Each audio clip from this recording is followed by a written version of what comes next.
నమస్తే, welcome to PJ digital news. ఈరోజు August 23కు సంబంధించిన ప్రధాన వార్తలు ఏమున్నాయో ఒకసారి చూసే ప్రయత్నం చేద్దాం. ఇప్పటి వరకు మన ఛానల్లో సబ్స్క్రైబ్ చేసుకుని వారు ఎవరైనా ఉంటే వెంటనే సబ్స్క్రైబ్ చేసుకోండి, బెల్ ఐకాన్ కూడా క్లిక్ చేయండి. మేము పెట్టే ప్రతి అప్డేట్ కూడా మీకు రావాలంటే ఖచ్చితంగా సబ్స్క్రైబ్ చేసిన తర్వాత బెల్ ఐకాన్ క్లిక్ చేయాల్సి ఉంటుంది. సో ఈరోజు ఆగస్టు 23కు సంబంధించిన ప్రధాన వార్తలు ఏమున్నాయో ఒకసారి చూద్దాం. బీసీ బిల్లులపై సుప్రీంకోర్టుకు 5 నెలలుగా రాష్ట్రపతి వద్ద పెండింగ్లో బీసీ రిజర్వేషన్ బిల్లులు. రాష్ట్రాలు పంపిన బిల్లులపై రాష్ట్రపతి 90 రోజుల్లో తేల్చాల్సిందేనని గతంలో సుప్రీంకోర్టు స్పష్టీకరణ. బీసీ బిల్లులకు ఇది వర్తిస్తుందని సర్కారు యోచన. సుప్రీంకు వెళ్తే పంచాయతీ ఎన్నికల నిర్వహణకు హైకోర్టును మరింత గడువు కోరే అవకాశం. నేడు టీపీసీసీ పిఏసీ సమావేశంలో చర్చ. 25న క్యాబినెట్ 42%పై ప్రభుత్వ పర నిర్ణయం. సో తెలంగాణ రాష్ట్రంలో బీసీ రిజర్వేషన్, ఈ స్థానిక సంస్థల ఎన్నికల విషయంలో కూడా 42% బీసీ రిజర్వేషన్ను అమలు చేస్తామని చెప్పేసి కాంగ్రెస్ పార్టీ చెప్పడం జరిగింది. అందుకు సంబంధించి మార్చి 17వ తేదీన అసెంబ్లీలో తీర్మానం కూడా చేయడం జరిగింది. ఆ తీర్మానం కేంద్రానికి పంపారు. కానీ గత 5 నెలలుగా రాష్ట్రపతి వద్ద ఇది పెండింగ్లో ఉంది. రాష్ట్ర ప్రభుత్వాలు ఢిల్లీకి వెళ్ళి ధర్నాలు కూడా చేయడం జరిగింది, బీజేపీ మద్దతు కూడా కోరడం జరిగింది. అయినప్పటికీ ఎట్లాంటి చలనం లేదు, ఇప్పటికీ పెండింగ్లోనే రాష్ట్రపతి వద్ద ఉంది. కాబట్టి రాష్ట్ర ప్రభుత్వం అనేక ఆలోచనలు చేస్తూ ఉంది. సుప్రీంకోర్టు ఇటీవల ఇచ్చిన తీర్పులను పరిగణలోకి తీసుకున్నది. 90 రోజుల్లోగా రాష్ట్రపతి తన వద్ద పెట్టుకున్న బిల్లులను ఖచ్చితంగా ఏదో ఒక సమాధానం చెప్పాలని చెప్పేసి చెప్పిన ఆ తీర్పులను పరిగణలోకి తీసుకొని ఈ 42% రిజర్వేషన్లో కూడా ఆ విధమైన విధానాన్ని అనుసరించాలని చెప్పేసి అనుసరిస్తారన్న యోచన రాష్ట్ర ప్రభుత్వం చేస్తుంది. అందుకు సంబంధించి రాష్ట్ర ప్రభుత్వం సుప్రీంకోర్టుకు వెళ్ళే అవకాశాలు కూడా కనిపిస్తూ ఉన్నాయి.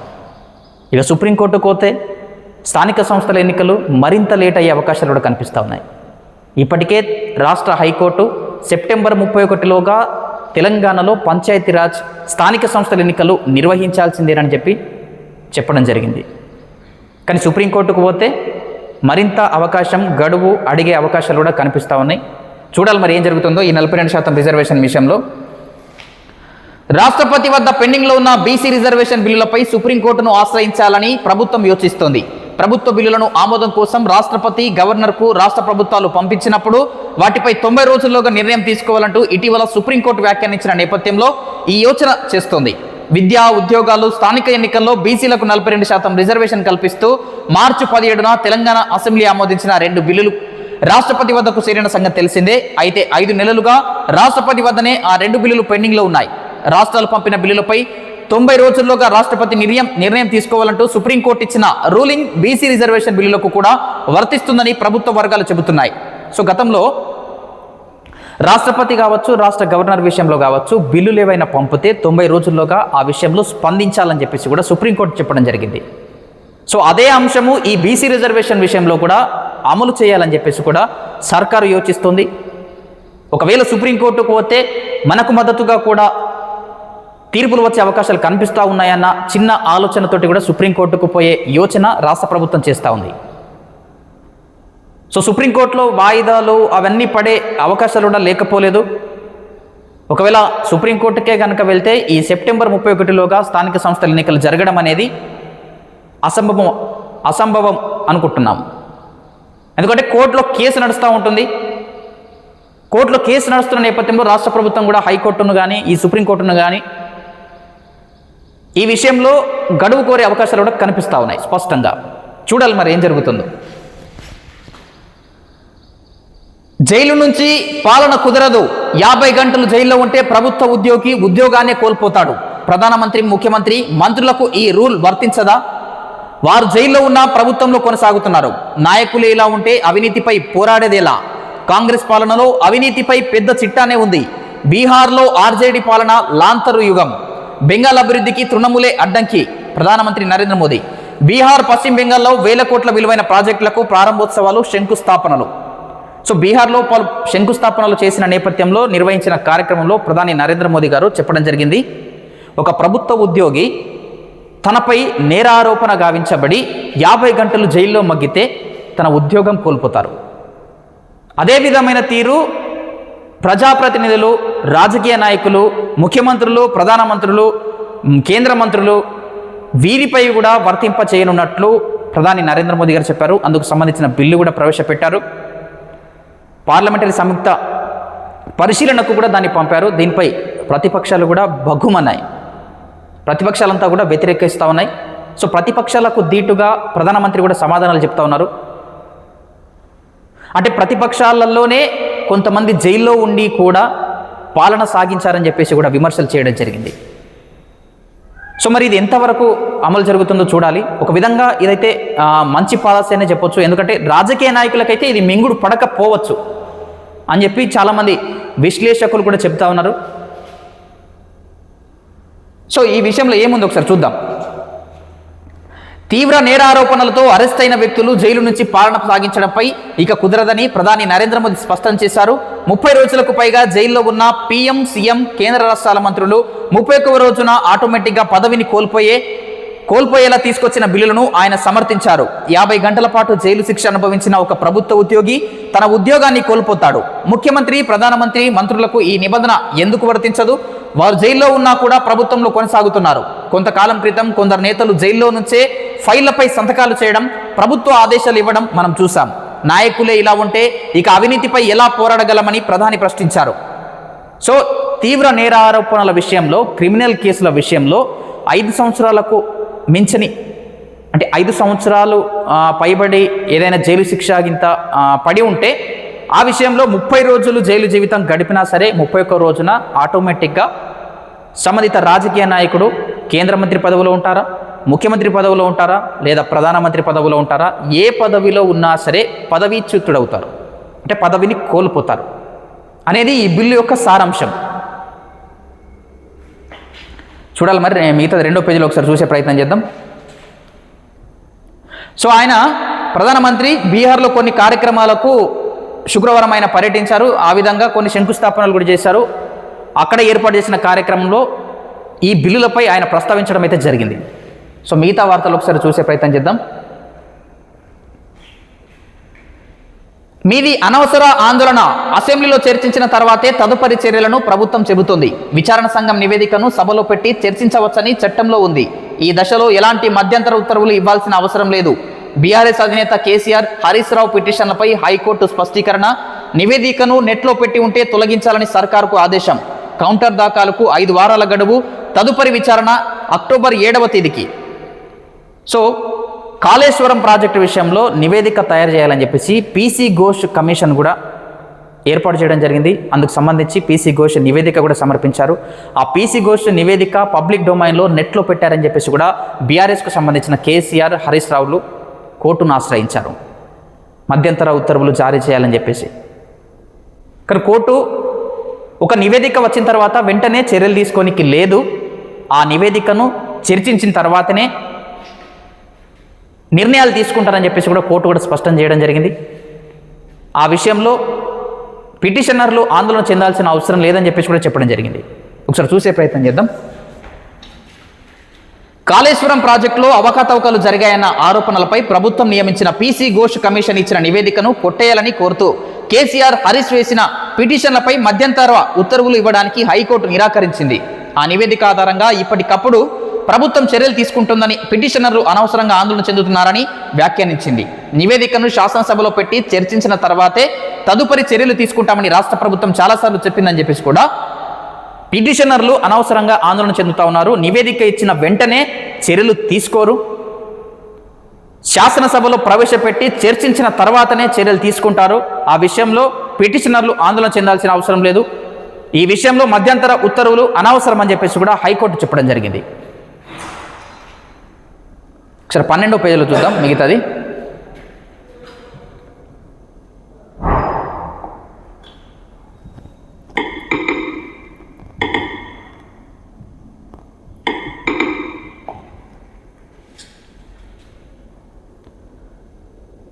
ఈ మేరకు కేబినెట్ తీర్మానాన్ని సైతం అందజేశారని పేర్కొంది. ఎంక్వైరీ కమిషన్ రిపోర్టును అసెంబ్లీలో పెట్టి చర్చలు జరపవచ్చని చట్టంలోనే ఉందని ఈ విషయాన్ని హైకోర్టు గుర్తు చేసింది. కమిషన్ రిపోర్ట్ ఆధారంగా ఇప్పటికిప్పుడు చర్యలు తీసుకోబోమని ప్రభుత్వం చెప్తున్నందున ఈ దశలో ఎలాంటి మధ్యంతర ఉత్తర్వులు అవసరం లేదని పేర్కొంది. అదే సమయంలో కాళేశ్వరం కమిషన్ రిపోర్టు సారాంశాన్ని ప్రభుత్వ వెబ్సైట్లో పెట్టడాన్ని ధర్మాసనం తప్పుపట్టింది. తాము వెబ్సైట్లో పెట్టలేదని AG Sudarshan Reddy, advocate general Sudarshan Reddy గారు చెప్పారు. అంటే పబ్లిక్ డొమైన్లో పెట్టారు, నెట్లో అప్లోడ్ చేశారని చెప్పేసి కూడా చెప్పడంతో ఒకవేళ నెట్లో అప్లోడ్ చేసి ఉంటే దాన్ని ఖచ్చితంగా తొలగించాలని చెప్పేసి కూడా హైకోర్టు చెప్పడం జరిగింది. కానీ ప్రభుత్వం చెప్తున్న పరిస్థితి ఏంటంటే ఇప్పటి వరకు పబ్లిక్ డొమైన్లో పెట్టిందే లేదు, పెట్టలేదు కూడా అని చెప్పేసి చెప్పడం జరుగుతుంది. పిటిషనర్ల ఆరోపణలపై పూర్తి స్థాయి కౌంటర్ దాఖలు చేయడానికి ప్రభుత్వానికి 4 వారాల సమయం. ప్రభుత్వ కౌంటర్కు ప్రత్యుత్తరం ఇవ్వడానికి పిటిషనర్లకు వారం పాటు గడువిచ్చింది. జస్టిస్ పీసీ ఘోష్ కమిషన్ ఇచ్చిన రిపోర్ట్ను కొట్టేయాలని విజ్ఞప్తి చేస్తూ కేసీఆర్, హరీష్ దాఖలు చేసిన పిటిషన్లపై chief justice AK Singh, justice Mohiuddin ధర్మాసనం శుక్రవారం మరోసారి విచారణ చేపట్టింది. కమిషన్ రిపోర్టును అసెంబ్లీలో పెట్టిన తర్వాత చర్యలు తీసుకుంటారా, పెట్టకముందే చర్యలు తీసుకుంటారా అని గురువారం హైకోర్టు ప్రశ్నించిన విషయం తెలిసిందే. ఈ నేపథ్యంలో శుక్రవారం వాదనలు ప్రారంభమైన వెంటనే అడ్వకేట్ జనరల్ సుదర్శన్ రెడ్డి ప్రభుత్వం నుంచి అందిన లిఖితపూర్వక సూచనలను, రాష్ట్ర మంత్రివర్గ తీర్మానాన్ని ధర్మాసనానికి అందజేశారు. అసెంబ్లీలో పెట్టి చర్చించిన తర్వాతే తదుపరి చర్యలు ఉంటాయని స్పష్టం చేశారు. సో గురువారం జరిగిన వాదనలో హైకోర్టు ప్రశ్నించడం జరిగింది. అందిన నివేదిక శాసనసభలో ప్రవేశపెట్టిన తర్వాత చర్యలు తీసుకుంటారా, పెట్టక ముందే చర్యలు తీసుకుంటారా అన్న దానిపై శుక్రవారం అయితే సమాధానం రావడం జరిగింది. మంత్రివర్గ తీర్మానంతో కూడిన లిఖితపూర్వకమైన సమాధానాన్ని అడ్వకేట్ జనరల్ సుదర్శన్ రెడ్డి గారు కోర్టు ముందు పెట్టడం జరిగింది. శాసనసభలో ప్రవేశపెట్టి చర్చించిన తర్వాతనే ఏవైనా చర్యలు ఉపేక్షించబోతామని చెప్పేసి కూడా స్పష్టంగా చెప్పడం జరిగింది. సో మరి చూడాలి మరి ఈ విషయంలో ఏం జరుగుతుందో. కేసీఆర్, హరీష్ రావులకు సంబంధించిన న్యాయవాదులు కూడా వాదిస్తూ ఉన్నారు. ఒకవేళ ఇది పబ్లిక్ డొమైన్లో కానీ ఈ అసెంబ్లీలో కానీ పెడితే రాజకీయ నాయకుల ప్రతిష్టకు కొంత భంగం కలిగే అవకాశాలు ఉంటాయి. రాజకీయ నాయకులకు ప్రతిష్ట అనేది చాలా ముఖ్యమని చెప్పేసి కూడా వారి న్యాయవాదులు కూడా వాదించడం జరిగింది. అయినప్పటికీ మధ్యంతర ఉత్తర్వులు జారీ చేయడం కుదరదని చెప్పేసి కూడా హైకోర్టు చెప్పడం జరిగింది. ఈ కేసును అక్టోబర్ 7కు వాయిదా వేయడం జరిగింది. చూడాలి ఏం జరుగుతుంది ఈ విషయంలో. ఇక మిగతా వార్తలు ఒకసారి చూసే ప్రయత్నం చేద్దాం.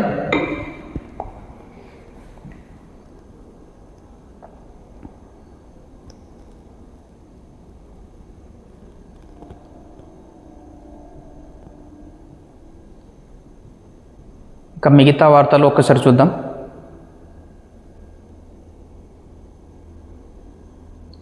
స్టెరిలైజేషన్ తర్వాత కుక్కల్ని వదిలేయండి, రేబీస్ సోకిన వాటిని మాత్రం వదలొద్దు. గత తీర్పును సవరించిన సుప్రీంకోర్టు. కుక్కలకు వీధుల్లో ఆహారం పెట్టొద్దు, త్రిసభ్య బెంచ్ స్పష్టీకరణ. సుప్రీంకోర్టు ఇచ్చిన తీర్పు ఇటీవల కుక్కల విషయంలో జంతు ప్రేమికులను కలవరపరిచింది. చాలా వరకు వారంతా కూడా ఆందోళనలు ప్రారంభించారు. సో సుప్రీంకోర్టు ఇచ్చిన తీర్పులో కొంత సవరణ కూడా చేసుకున్నారు. ఆ సవరణతో కూడిన తీర్పు ఏముందో ఒకసారి చూసే ప్రయత్నం చేద్దాం.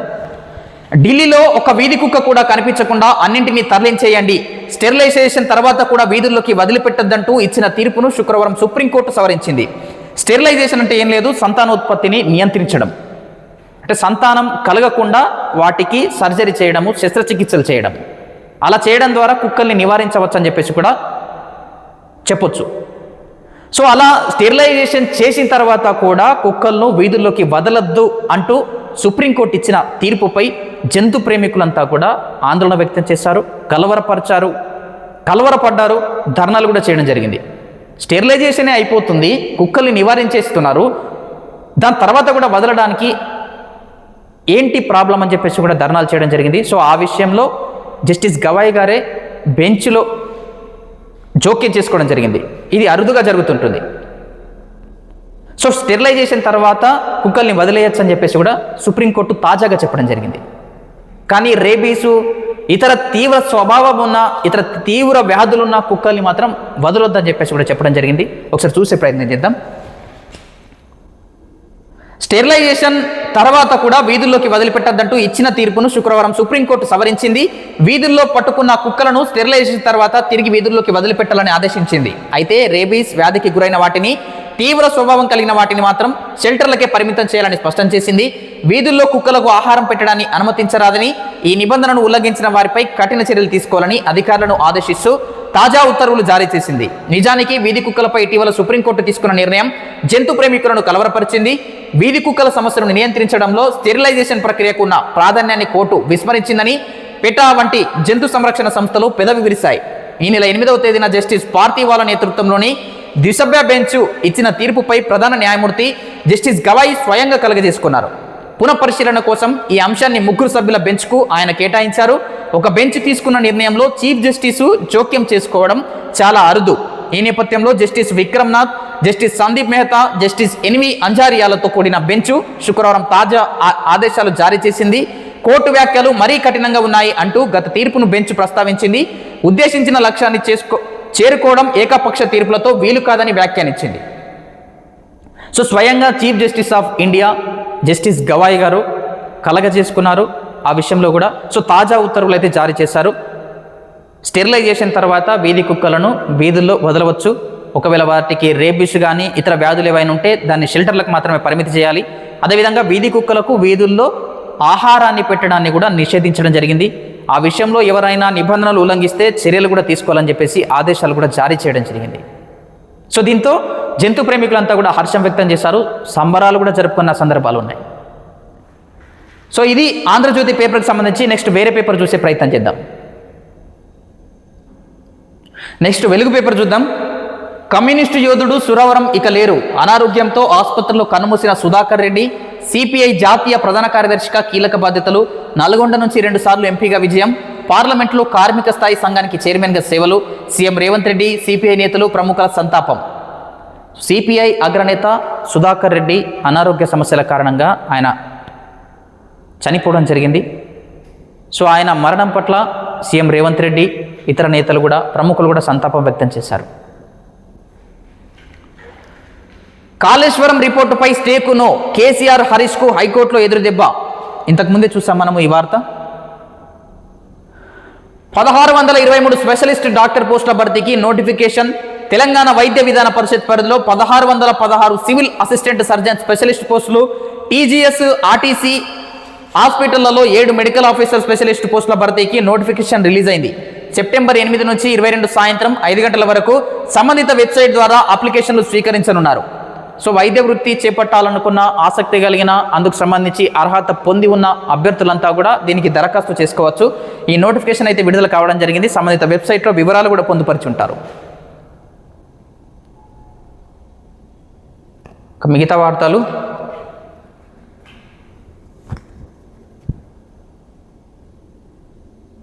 ఆగం పట్టిస్తున్న డీప్ ఫేక్. ఏఐ టెక్నాలజీ వాడుతూ రెచ్చిపోతున్న సైబర్ నేరగాళ్లు. సోషల్ మీడియాలో ప్రముఖుల డీప్ ఫేక్ వీడియోలతో ప్రచారం. ప్రభుత్వ పథకాల పేరుతో పెట్టుబడులకు ఎర. వీడియోల కింద లింకులు ఇస్తూ కోట్లలో మోసాలు. ఇటీవల Nirmala Sitharaman deep fake video తెగ వైరల్. నమ్మి 20 లక్షలు పోగొట్టుకున్న హైదరాబాద్ వాసి. అంబానీ ప్రమోట్ చేసినట్టుగా fake share trading platform. So deep fake అనేది ఇప్పటి విషయమే కాదు, టాలీవుడ్ యాక్టర్స్, మిగతా యాక్టర్స్ విషయంలో కూడా మనం గతంలో చూసాము. వాళ్ళ వీడియోస్ కూడా అసభ్యకరంగా తయారు చేసి సోషల్ మీడియాలో పోస్ట్ చేయడం అనేది హాట్ టాపిక్గా మారింది. ఉన్నది లేనట్లుగా, లేనిది ఉన్నట్లుగా సృష్టించడమే ఈ డీప్ ఫేక్. సో ఈ విషయంలో కేంద్ర ఫైనాన్స్ కమిషన్ మంత్రి గారు కూడా,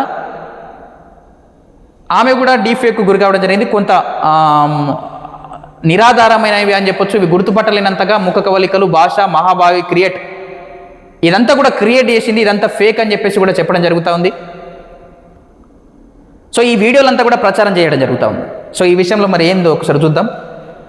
ఆర్టిఫిషియల్ ఇంటెలిజెన్స్ వచ్చాక సోషల్ మీడియాలో ఏది నిజమో ఏది అబద్ధమో తేల్చుకోలేని పరిస్థితి. నిజమే, ఏఐ టెక్నాలజీ రావడం ద్వారా కొన్ని అడ్వాంటేజెస్ ఉన్నప్పటికీ డిసడ్వాంటేజెస్ కూడా చాలా వరకు ఉన్నాయి.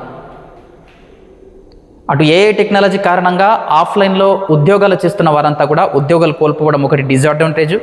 అదేవిధంగా విపరీతమైన లేనివి ఉన్నట్లు, ఉన్నవి లేనట్లు సృష్టించడము, ఇదంతా కూడా ప్రైవసీ, గోప్యత హరించే విధంగా చాలా వరకు కేసులు కూడా చూస్తూ ఉన్నాం మనము. ఇటీవల డీప్ ఫేక్ను అస్త్రంగా చేసుకుని ప్రముఖుల ముఖాలను, మాటలను వాడుకుంటూ జనాన్ని నమ్మించి కోట్లు కొలగొడుతున్నారు. కేంద్ర రాష్ట్ర ప్రభుత్వాలు ప్రకటించాయంటూ నకిలీ స్కీములు ప్రచారంలోకి తెస్తూ పెట్టుబడుల పేరుతో నిలువున ముంచుతున్నారు. కేంద్ర రాష్ట్ర మంత్రులు, షేర్ మార్కెట్ నిపుణులు, పారిశ్రామికవేత్తలు, సినీ నటుల డీప్ ఫేక్ వీడియోలను WhatsApp, Insta, X, Facebook, Snapchat తదితర ప్లాట్ఫామ్ల ద్వారా వైరల్ చేస్తున్నారు. ఈ వీడియోలో ఆయా ప్రముఖుల ముఖ కవలికలు, భాష, హావభావాలు ఏమాత్రం ఫేక్ అని గుర్తుపట్టలేనట్టుగా ఉంటున్నాయి. అసలు ఏమాత్రం గుర్తుపట్టలేనంతగా, అంటే సేమ్ వాళ్ళే మాట్లాడారు అన్నట్లుగా ఈ ఏఐ డీప్ ఫేక్ అనేటివి ఉంటాయి. సో ఇట్లాంటివి నమ్మి చాలా వరకు సామాన్య ప్రజలు కోట్లు కోల్పోతూ ఉన్నారు. సో ఈ మోసగాళ్ళు మరొక పంతాను అనుసరించి ఏఐని దుష్ప్రచారము, దుర్వినియోగం చేస్తూ కోట్లు కొల్లగొడుతూ ఉన్నారు. సో మరి వీరి విషయంలో కేంద్ర రాష్ట్ర ప్రభుత్వాలు ఎట్లాంటి చర్యలు తీసుకొని ఉన్నాయో చూడాలి. మరి ఇక మిగతా వార్తలు